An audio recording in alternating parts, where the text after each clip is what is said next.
আসসালামু আলাইকুম ভিউয়ার্স, সবাই কেমন আছেন? আজ আপনাদের সামনে হাজির হয়েছি বাংলাদেশের স্বনামধন্য ঔষধ কোম্পানি স্কয়ার ফার্মা লিমিটেডের একটি প্রোডাক্ট জিফ ফোর্ট ক্যাপসুলের রিভিউ নিয়ে।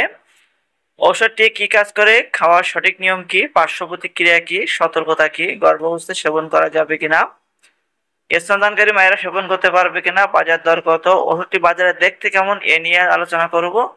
চলুন শুরু করি। জিপফোর্ট মূলত গর্ভাবস্থায় এবং স্তনদানকালীন অবস্থায় iron, folic acid, vitamin B complex, vitamin C এবং জিঙ্কের ঘাটতি পূরণে নির্দেশিত। ক্যাপসুল প্রাপ্তবয়স্কদের ভিটামিন ও মিনারেলের ঘাটতি জনিত সমস্যায়ও নির্দেশিত আছে। অবশ্যই একজন রেজিস্টার্ডভুক্ত চিকিৎসকের পরামর্শ অনুযায়ী ওষুধটি সেবন করবেন। রেজিস্টার্ডভুক্ত চিকিৎসকের পরামর্শ ব্যতীত ওষুধটি সেবন করবেন না। ভিউয়ার্স, চলুন এই ওষুধের ডোজ বা খাওয়ার নিয়ম সম্পর্কে একটু বিস্তারিত জেনে আসি। প্রতিদিন একটি ক্যাপসুল খাবারের আগে বা চিকিৎসকের পরামর্শ অনুযায়ী বা চিকিৎসকের পরামর্শে নির্দেশে বা চিকিৎসকের নির্দেশ অনুযায়ী সেবন করতে হবে। অবশ্যই একজন রেজিস্টার্ডভুক্ত চিকিৎসকের পরামর্শে ওষুধটি সেবন করবেন। এই ওষুধের কিছু পার্শ্ব প্রতিক্রিয়া আছে, যেমন আয়রনের চিকিৎসায় গাঢ় রংযুক্ত মল স্বাভাবিক।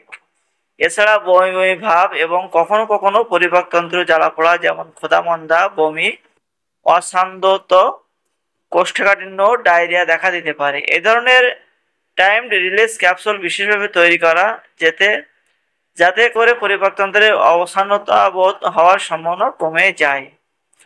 সাধারণত এমন পার্শ্ব প্রতিক্রিয়া খুবই কম রোগীর ক্ষেত্রে হয়ে থাকে। যদি আপনার ক্ষেত্রে এমনটা হয়ে থাকে, অবশ্যই আপনার ডক্টরের সাথে যোগাযোগ করবেন। এই ওষুধের সতর্কতার ভেতরে আছে যাদের রক্তে আয়রনের পরিমাণ বেড়ে যাওয়ার সম্ভাবনা আছে, যাদের ক্ষেত্রে সতর্কতা অবলম্বন করতে হবে। এটি গ্রহণের ফলে আপনার মলের রং কালো বা ও প্রস্রাবের হলুদ কমলা রং হতে পারে। সাধারণত ঔষধ সেবন বন্ধ করলে এমন পার্শ্ব প্রতিক্রিয়া বা সতর্কবাণী চলে যায়, এ নিয়ে কোনো চিন্তা করার কোনো কারণ নাই। যদি আপনার এমনটা হয়ে থাকে তবে এমনি ওষুধটি সেবন করা বন্ধ করবেন।